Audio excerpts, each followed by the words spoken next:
आमतौर पर सेनाओं के पास पहले गोले खत्म होते हैं, लेकिन रूस के पास सैनिक कम पड़ रहे हैं। 4 सालों से रूस की रणनीति बस लोगों को मोर्चे पर भेजना रही है और यह चक्र लगातार जारी है। नए कॉन्ट्रैक्ट्स, नए बोनस और हजारों लोगों को सीधे मौत की चक्की में झोंक दिया गया। और बदले में रूस को क्या मिला? बिल्कुल कुछ भी नहीं। वह मुश्किल से उन्हीं इलाकों पर काबिज है जो उसके पास 2024 की शुरुआत में थे। वहीं डीप स्टेट के अनुसार 2025 में रूस यूक्रेन की सिर्फ 0.72% जमीन ही और कब्जा कर सका और अपने पास रख पाया। बस इतना ही। वे बेशर्मी से लोगों को मौत में झोंक रहे हैं। अब उनके पास लोग कम पड़ रहे हैं। पुरुष इतनी तेजी से गायब हो रहे हैं कि भर्ती भी नहीं हो पा रही। हर महीने करीब 30,000 रूसी सैनिक मारे या घायल होकर लड़ाई से बाहर हो जाते हैं। सटीक आंकड़े मुश्किल हैं, लेकिन ब्रिटेन के रक्षा मंत्रालय के मुताबिक 2025 के अंत तक रूस के युद्ध क्षेत्र में हताहत 12 लाख से ज्यादा हो चुके हैं, जो द्वितीय विश्व युद्ध के बाद सबसे ज्यादा है। 4 साल की भारी क्षति के बावजूद रूस अब सिर्फ यूक्रेन के 12% क्षेत्र पर कब्जा रखता है। नाटो के महासचिव मार्क रूटे का अनुमान है कि रूस यूक्रेन में हर महीने 20 से 25,000 सैनिक खो रहा है। तुलना के लिए सोवियत संघ ने अफगानिस्तान में 10 साल से भी ज्यादा समय में लगभग इतने ही सैनिक खोए थे। रूस अब 1 महीने में ही इतनी संख्या गंवा देता है। हाल ही में इस युद्ध में हताहतों की दर रिकॉर्ड ऊंचाई पर पहुंच गई है। वोलोडा मिजेलेंस्की के अनुसार दिसंबर 2025 में 35,000, नवंबर में 30,000 और अक्टूबर में 26,000 रूसी सैनिक मारे गए। यह संख्या हर महीने बढ़ रही है। पिछले 10 महीनों में रूसी नुकसान 2022 में आक्रमण शुरू होने के बाद सबसे तेजी से बढ़े हैं। 2025 के अंत तक रूसी सेना के लिए यह सबसे घातक साल था, जिसमें पिछले साल से 40% ज्यादा सैन्य शोक संदेश आए। मामला सिर्फ मरने वालों की संख्या नहीं, बल्कि उनकी मौत का तरीका भी है।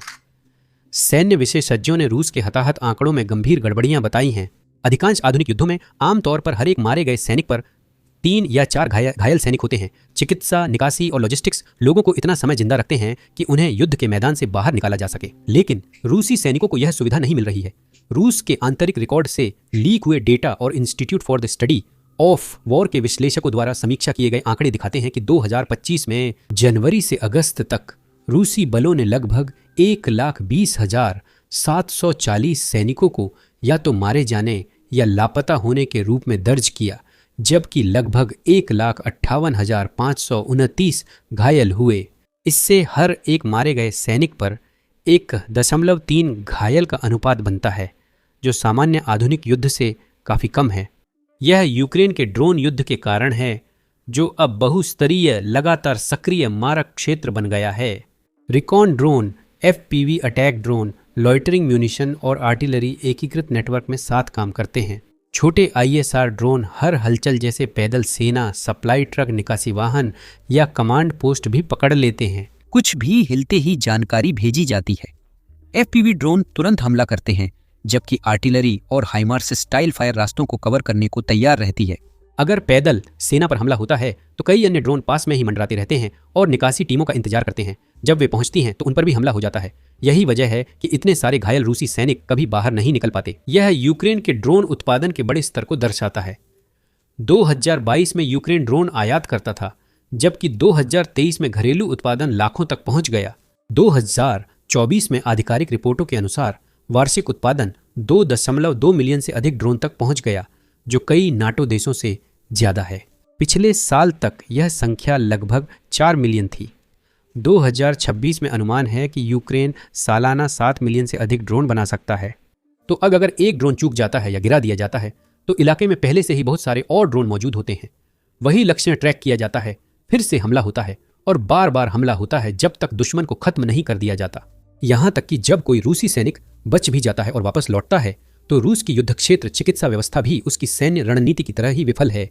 कम प्रशिक्षित मेडिकल स्टाफ, सीमित संसाधन और कमजोर निकासी योजनाओं का मतलब है कि ऐसी चोटें जो सामान्यतः ठीक हो सकती थीं, वे भी अक्सर जानलेवा साबित होती हैं। रूस की जीवन के प्रति उपेक्षा अब कोई राज्य नहीं रही। हमने इसे हजारों बार देखा है। मॉस्को बार बार दावा करता है कि उसके पास लक्ष्यों के लिए अभी भी पर्याप्त सैनिक बचे हैं, लेकिन असलियत में ऐसा नहीं दिखता। जल्द ही पुतिन के पास बस एक विकल्प रहेगा, फिर से बड़ी लामबंदी जो गृहयुद्ध की वजह बन सकती है। नवंबर 2022 में पुतिन ने 3 लाख रिजर्विस्टों की आंशिक लामबंदी की थी, जो बुरी तरह उलटी पड़ गई और विरोध भी काफी गंभीर था। नए भर्ती लोगों ने जल्दी समझ लिया कि रूस की सेना कितनी सड़ी हुई है। उन्हें न के बराबर प्रशिक्षण, बहुत कम राइफलें और बेहद कम बॉडी आर्मर मिली। कुछ लोग मोर्चे पर पहुंचे तो वे हथियार लौट करना ही सीख रहे थे। जल्द दिखा कि रूस अनुभवी रिजर्विस्ट नहीं बुला रहा था, बल्कि सड़कों से लोगों को बेतरतीब पकड़ रहा था। सैकड़ों हजारों भर्ती योग्य पुरुष तुरंत रूस से भाग गए और पूरे देश में विरोध शुरू हो गए। इन सबके बावजूद 5 हफ्तों में 3 लाख पुरुषों को तैयार कर युद्ध में भेजा गया।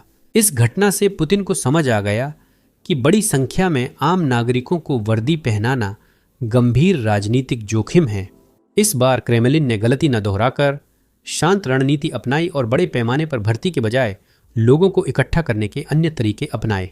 2023 से 2025 तक पसंदीदा तरीका था रूबल के जरिए भर्ती करना।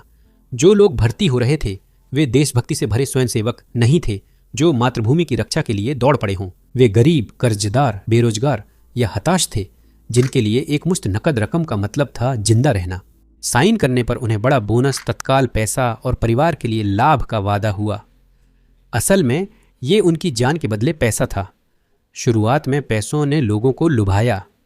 2023 से लेकर 2025 तक दर्जनों रूसी क्षेत्रों ने बड़े बड़े साइनिंग बोनस दिए, जो कि केंद्रीय भुगतान के अलावा थे। कई जगहों पर एक ही बोनस स्थानीय लोगों की पूरे साल की तनख्वाह से भी ज्यादा था और कई बार तो उससे भी ज्यादा। 2025 की शुरुआत में समादाह क्षेत्र ने 40 लाख रूबल बोनस का विज्ञापन किया। यह लगभग $40,000 है, जो कई स्थानीय लोगों की 5 साल की सैलरी से ज्यादा है। मारियल जैसे गरीब प्रांतों ने भी कभी प्रति स्वयंसेवक 26 लाख रूबल दिए थे, लेकिन 2025 के अंत तक रूस की तिजोरी खाली होने लगी। तेल से होने वाली आमदनी घट गई थी और युद्ध का खर्चा लगातार बढ़ता जा रहा था।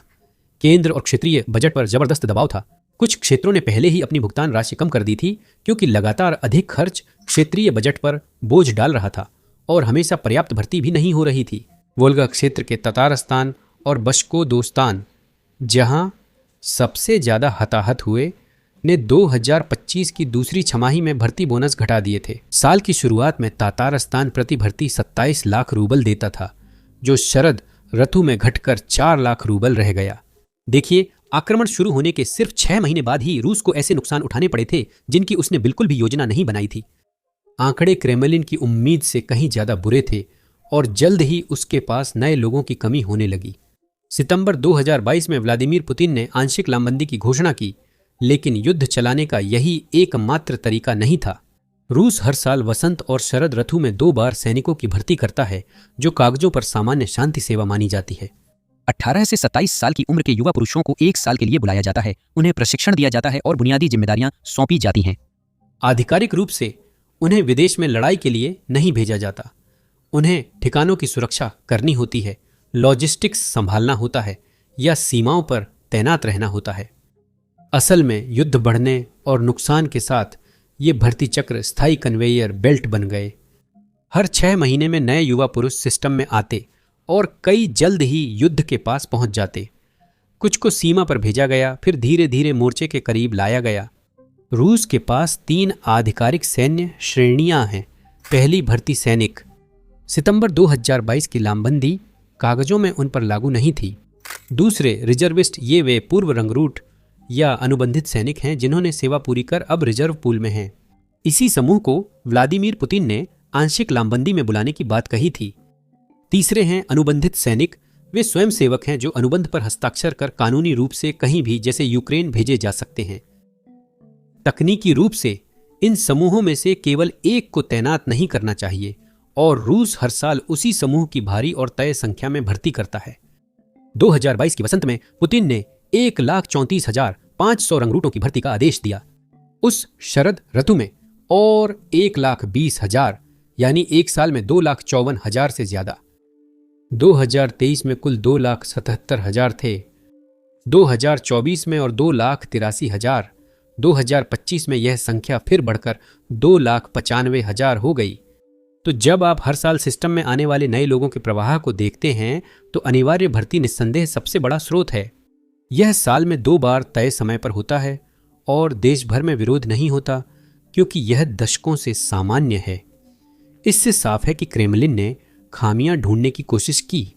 याद रखिए, पुतिन ने युद्ध की औपचारिक घोषणा नहीं की, बल्कि इसे विशेष सैन्य अभियान बताया।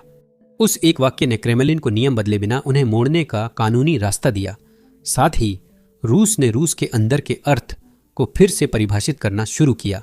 एक बार जब मॉस्को ने डोनेट्स्क, लुहांस्क, जापोरिजिया और खेरसॉन जैसे क्षेत्रों का अवैध रूप से विलय कर लिया, तो उसने दावा किया कि ये इलाके अब रूसी क्षेत्र हैं। क्रेमलिन के अनुसार वहां रंगरूटों को भेजना अब विदेशी तैनाती नहीं था। और भी आसान तरीके से रूस ने रंगरूटों को अनुबंधों पर हस्ताक्षर करने के लिए मजबूर करना शुरू कर दिया, जिससे वे तुरंत पेशेवर सैनिक बन गए। कानूनी रूप से यह स्वैच्छिक होना चाहिए, लेकिन देखिए, हम यहां रूस की बात कर रहे हैं।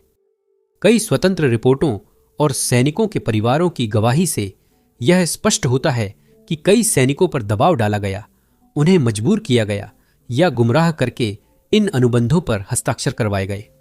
उन्हें खुली लामबंदी के बजाय कानूनी दांवपेच से सीधा मोर्चे पर भेजा गया। रूसी मीडिया ने रिपोर्ट किया कि एक आपराधिक गिरोह को पुरुषों का अपहरण कर धमकी देकर भर्ती करने के लिए रखा गया था। इससे भी बुरी बात यह है कि अधिकारियों ने सितंबर 2022 तक लामबंदी पूरी होने की घोषणा की, लेकिन पुतिन ने इसे आधिकारिक रूप से खत्म करने का आदेश नहीं दिया। शुरुआत के 2 साल युद्ध भाषण और देशभक्ति का असर रहा, पर 2023 के अंत तक मानवाधिकार समूहों ने देखा कि स्वयंसेवक लगभग गायब हो गए थे। जो सच में लड़ना या रोमांच चाहता था, उसने शुरुआत में ही नाम लिखवा लिया था। बाकी सिर्फ वही लोग बचे थे जो आर्थिक तंगी महसूस कर रहे थे या उन पर गंभीर दबाव था। इसके बाद रूस वित्तीय प्रोत्साहनों पर ज्यादा निर्भर हो गया। बड़े अग्रिम साइनिंग बोनस के अलावा क्रेमलिन ने बड़ी कर्ज माफी भी देना शुरू कर दिया। 2024 के अंत में पुतिन ने एक ऐसा कानून भी साइन किया जिसमें अगर कोई व्यक्ति भर्ती होता है और यूक्रेन में कम से कम 1 साल सेवा करता है, तो उसका 1 करोड़ रूबल तक का व्यक्तिगत कर्ज माफ कर दिया जाता है। यह योजना विशेष रूप से उन ऋणों को माफ करती है जो वसूली की प्रक्रिया में जा चुके थे। यह साहसिक प्रोत्साहन आर्थिक दबाव झेलने वालों के लिए है। हाल के वर्षों में कई रूसी नागरिकों पर भारी उपभोक्ता ऋण जमा हो गया है और उस बोझ को खत्म करने की उम्मीद सेना में शामिल होने के लिए एक बड़ा कारण बन गई है। क्षेत्रीय भर्ती केंद्रों ने नए प्रोत्साहन दिए, जैसे सस्ते होम लोन, पूर्व सैनिकों को मुफ्त जमीन और परिवारों को शिक्षा में प्राथमिकता। कागजों पर क्रेमलिन पुरुष के बदले पूरा सामाजिक पैकेज दे रहा था। कई भर्ती होने वालों ने इसे अपने परिवार को गरीबी से बाहर निकालने का टिकट समझा। अगर वे बच गए तो वे पैसे या कम से कम परिवार के भविष्य को सुरक्षित करने के लिए लाभ लेकर लौटते। लेकिन ऐसा बहुत कम ही होता था और ज्यादातर लोग कभी घर वापस नहीं लौटे। इन सब के अलावा रूस ने चोट लगने या मौत होने पर भी अच्छा खासा मुआवजा देने का वादा किया था, जो असल में क्रेमलिन द्वारा समर्थित एक जीवन बीमा पॉलिसी जैसा था। कानून के मुताबिक यूक्रेन में मारे गए रूसी सैनिक के परिवार लगभग 13 से 14 मिलियन रूबल के हकदार होते हैं। यह मामला बड़े पैमाने पर असंतोष में इसलिए नहीं बदला क्योंकि क्रेमलिन ने अपनी भर्ती खास जगहों पर केंद्रित की थी। पुतिन ने मॉस्को या सेंट पीटर्सबर्ग के युवाओं की जगह रूस के ग्रामीण इलाकों पर भर्ती का बोझ डाला। गरीब और दूरदराज के इलाकों में नकद ऑफर और साइनिंग बोनस की बाढ़ आ गई, जिससे मजबूर लोग भर्ती हुए, जबकि बड़े राजनीतिक शहर शांत रहे। मॉस्को में कम ताबूत लौटने का मतलब था कि वहां कम विरोध प्रदर्शन होंगे, जहां वे वाकई मायने रखते हैं। लेकिन फिर भी 2023 और 2024 के दौरान सैनिकों की पत्नियां और माताएं कभी कभार इकट्ठा होकर मोर्चे पर गए और वापस न लौटे पतियों बेटों के बारे में जवाब मांगती रहीं। इनकी मौत के बाद जो होता है वही इसे और अमानवीय बना देता है।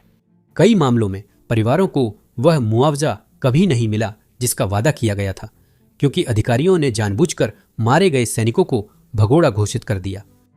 कागजों पर इससे राज्य की भुगतान करने की जिम्मेदारी खत्म हो गई, तो परिवारों ने एक पति, एक पिता, एक बेटा खो दिया और फिर उसी व्यवस्था द्वारा ठगे गए जिसने उन्हें मरने के लिए भेजा था। इसी वजह से कुछ क्षेत्रों में गुस्सा कभी पूरी तरह खत्म नहीं हुआ। महीने दर महीने जैसे ही नई भर्ती की संख्या घोषित होती थी, छोटे छोटे स्थानीय विरोध प्रदर्शन बार बार भड़कते रहते थे। और इस साल जब दबाव और बढ़ रहा है तो हालात और भी ज्यादा खराब होने की संभावना है, क्योंकि पहले ही 12 लाख से ज्यादा सैनिक खोने के बावजूद मॉस्को ने एक और बड़ा लक्ष्य तय किया है। सिर्फ 2026 के लिए 4,09,000 नई भर्तियों का लक्ष्य रखा गया है। ये सैनिक बस मोर्चे की खाली जगह भरने के लिए आ रहे हैं, कोई बड़ी सेना नहीं बना रहे। रूस सुरक्षा परिषद के उपाध्यक्ष दिमित्री मेदवेदेव के अनुसार 2025 में 4,22,000 लोगों ने सेना अनुबंधों पर हस्ताक्षर किए। पिछले 2 सालों में रूस ने अनुबंधों से 8,70,000 से ज्यादा सैनिक जोड़े, जो उसकी युद्ध से पहले की पेशेवर सेना से लगभग दोगुना है। यह तथ्य कि उन्हें फिर से इतनी ही संख्या में सैनिकों की जरूरत पड़ रही है, उनके नुकसान के पैमाने के बारे में सब कुछ बता देता है। और एक बार जब ये लोग साइन कर देते हैं तो वे घर वापस नहीं लौटते। वे तब तक वहीं रहते हैं जब तक कि विशेष सैन्य अभियान समाप्त नहीं हो जाता, चाहे वह जब भी हो। और जैसा कि मैंने पहले कहा था, 2024 के बाद जब भर्ती की संख्या सच में बहुत कम हो गई तो हर महीने तरीके और भी ज्यादा खतरनाक होते गए। अब एक आम तरीका है झांसा देने वाले जॉब विज्ञापन। भर्तीकर्ता अविटो जैसी साइटों पर ड्राइवर, सुरक्षा गार्ड और निर्माण श्रमिकों की फर्जी असैनिक नौकरी की लिस्टिंग डालते हैं, जिसमें अच्छी सैलरी और बिना फ्रंटलाइन लड़ाई का वादा होता है। भोले लोग आवेदन करते हैं, इंटरव्यू के लिए बुलाए जाते हैं, लेकिन वहां सैन्य भर्ती कार्यालय में पहुंच जाते हैं। स्वतंत्र पत्रकारों ने दर्जनों, संभवतः सैकड़ों ऐसी लिस्टिंग्स का दस्तावेजीकरण किया है, जिनमें मॉस्को और अन्य प्रमुख क्षेत्रों की लिस्टिंग्स भी शामिल हैं। कुछ मामलों में यहां तक कि पुलिस और अदालतों का भी भर्ती के साधन के रूप में इस्तेमाल किया जाता है। रिपोर्टों के अनुसार अधिकारियों ने लोगों पर छोटे मोटे झूठे आरोप लगाकर या उनके पास ड्रग्स रखकर भर्ती के लिए राजी होने पर मामला छोड़ने की पेशकश की। ऐसी रिपोर्टें आई हैं कि अधिकारियों ने लोगों पर छोटे मोटे आपराधिक आरोप गढ़े या उनके पास ड्रग्स रख दिए, फिर यह पेशकश की कि अगर वे भर्ती होने के लिए राजी हो जाएं तो मामला छोड़ दिया जाएगा। एक व्यक्ति ने बताया कि पुराने अपराध के बाद उसे ड्रग्स के आरोप में पुलिस स्टेशन बुलाया गया, पर वह भर्ती कार्यालय निकला। हिचकिचाने पर अधिकारियों ने अंतिम चेतावनी दी। उससे कहा गया, अनुबंध पर हस्ताक्षर करो वरना ड्रग्स की पुड़िया डालकर जेल भेज देंगे। दबाव में उसने हस्ताक्षर कर दिए, जबकि मना करता तो भी जेल नहीं जाता। उसे सीधे मोर्चे पर भेज दिया जाता, बिना किसी अनुबंध बोनस या किसी भी तरह की रकम के। यह इसलिए हुआ क्योंकि 2022 के मध्य से 2023 की शुरुआत तक वैगनर के प्रमुख येवगेनी प्रिगोझिन ने रूसी जेलों में जाकर माफी और नकद बोनस का वादा कर कई लोगों की भर्ती की। करीब 40,000 या अधिक कैदियों को वैगनर के हमलावर दस्तों में शामिल कर बखमुत जैसी भीषण लड़ाइयों में उतारा गया, जहां उन्हें एक ही वादा दिया गया था, 6 महीने जिंदा रहो फिर आजाद हो जाओगे। 2023 में प्रिगोझिन और क्रेमलिन के टकराव के बाद यह व्यवस्था आधिकारिक रूप से खत्म हुई, लेकिन कैदियों के लिए जारी रही। रक्षा मंत्रालय ने इसे संभाल लिया और मानो या न मानो मंत्रालय प्रिगोझिन से भी ज्यादा बुरा निकला। अब वे ऐसे संदिग्धों की भर्ती कर रहे हैं जिनका अभी तक मुकदमा भी नहीं चला है। नए कानूनों के अनुसार आपराधिक रिकॉर्ड या जांच के तहत व्यक्ति माफी या सजा निलंबन के बदले भर्ती हो सकते हैं। 2023 के अंत तक HIV पॉजिटिव और हेपेटाइटिस संक्रमित लोगों की भर्ती के दस्तावेजी मामले सामने आए, जबकि युद्ध से पहले इन्हें सेवा के लिए अयोग्य माना जाता था। अगर आप सांस ले रहे हैं तो रूस के लिए लड़ने के लिए फिट हैं। शायद आप विदेशी भर्ती अभियान के बारे में पहले से जानते होंगे। अक्टूबर 2025 तक यूक्रेन की खुफिया एजेंसी ने अनुमान लगाया कि रूस ने 128 देशों से 18,000 से अधिक विदेशी नागरिकों को भर्ती किया था। इसमें उत्तर कोरिया, क्यूबा, सीरिया, मध्य एशिया, अफ्रीका और मध्य पूर्व के भर्ती किए गए लोग शामिल हैं। लेकिन अब शायद ये हताश कदम भी पर्याप्त नहीं होंगे। 2026 के लिए पुतिन ने रिजर्व सैनिकों की विशेष सैन्य शिविर घोषित किए हैं। पता चला है कि उन्हें तथाकथित प्रशिक्षण के लिए बुलाया जा रहा है ताकि वे रूस के अंदर महत्वपूर्ण ढांचे की सुरक्षा कर सकें। लेकिन असल में क्या हो रहा है यह साफ है। रिजर्व सैनिकों को घर पर सुरक्षा ड्यूटी पर लगाकर क्रेमलिन नियमित सैनिकों को मुक्त कर देता है जो अन्यथा ढांचे की निगरानी कर रहे होते। तो अब उन सैनिकों को सीधे मौत के मुंह में धकेला जा सकता है। फिलहाल पुतिन और सर्गेई लगातार यह दावा कर रहे हैं कि रूस के पास पर्याप्त जनशक्ति है और उसे एक और बड़े पैमाने पर लामबंदी की जरूरत नहीं पड़ेगी। वे कहते हैं कि ध्यान विशेषज्ञ, तकनीशियन, ड्रोन ऑपरेटर और इंजीनियर भर्ती पर है ताकि सेना आधुनिक बने। रूस ड्रोन और इलेक्ट्रॉनिक युद्ध में भारी निवेश कर रहा है, लेकिन यह सोचना कि रूस अचानक से द्वितीय विश्व युद्ध के बाद यूरोप के सबसे बड़े युद्ध के बीच एक हाईटेक पेशेवर लड़ाकू सेना में बदल सकता है, यह बिल्कुल बेतुका है। ज्यादातर सक्षम विशेषज्ञ पहले ही रूस छोड़ चुके हैं और जो कई लोग रुके भी थे वे लड़ाई में पहले ही मारे जा चुके हैं। जो लोग अभी भी जीवित हैं और योग्य हैं, उनके पास आरामदायक अच्छी तनख्वाह वाली सिविल नौकरियों को खाइयों और गोलाबारी के लिए छोड़ने का लगभग कोई कारण नहीं है। अगर क्रेमलिन इस साल 4 लाख सैनिक भर्ती करना चाहता है तो उसके विकल्प पहले ही कम हो रहे हैं। आसान स्रोत खत्म हो गए हैं। जो उत्साहित, मजबूर या तैयार थे वे ज्यादातर जा चुके हैं।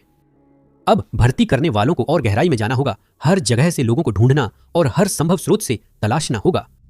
अगर यूक्रेन मजबूत रहता है तो रूस और भी कठिन व शर्मनाक भविष्य की ओर जा रहा है। अब भर्ती बढ़ाना वह विकल्प हो सकता है जिससे पुतिन 4 साल से बचते रहे हैं, यानी देशव्यापी लामबंदी, जिससे शहरी मध्य वर्ग भी प्रभावित होगा। निश्चित रूप से इससे जनशक्ति तो मिलेगी, लेकिन इसके साथ ही भारी राजनीतिक जोखिम भी आएगा। गुस्साए परिवार, देश छोड़ना, विरोध। पुतिन इसे समझते हैं, इसलिए हर विकल्प पहले ही आजमाया जा रहा है। लेकिन किसी भी व्यवस्था को आप सिर्फ एक हद तक ही खींच सकते हैं, उसके बाद आखिरकार कुछ न कुछ टूट ही जाता है।